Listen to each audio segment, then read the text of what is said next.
Tamil Nadu assembly ఎన్నికల్లో AP deputy CM జనసేనాని పవన్ కళ్యాణ్ ప్రచారం చేయనున్నారు. సోమవారం తమిళనాడులోని కన్యాకుమారి జిల్లా నాగర్కోయిల్ నియోజకవర్గంలో ఆయన మెరుపు ప్రచారం నిర్వహించనున్నారు.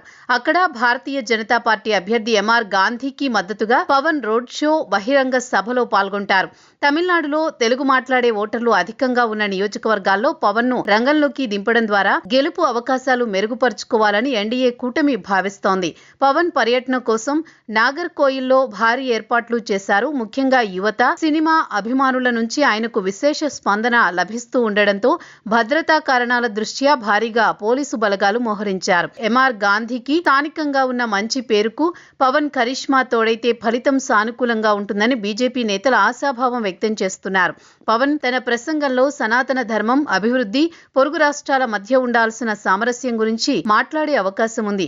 కేవలం నాగర్కోయిల్ మాత్రమే కాకుండా హోసూరు, చెన్నై పరిసరాల్లోని మరికొన్ని నియోజకవర్గాల్లో కూడా పవన్ ప్రచారం చేయాలని బీజేపీ అగ్రనాయకత్వం కోరినట్లు సమాచారం. ఏపీలో కూటమి విజయం సాధించడంలో పవన్ పోషించిన పాత్రను తమిళనాడులో కూడా ఉదహరిస్తూ అక్కడ డీఎంకే విముక్త ప్రభుత్వాన్ని స్థాపించడమే లక్ష్యంగా ఆయన ప్రచారం సాగనుంది.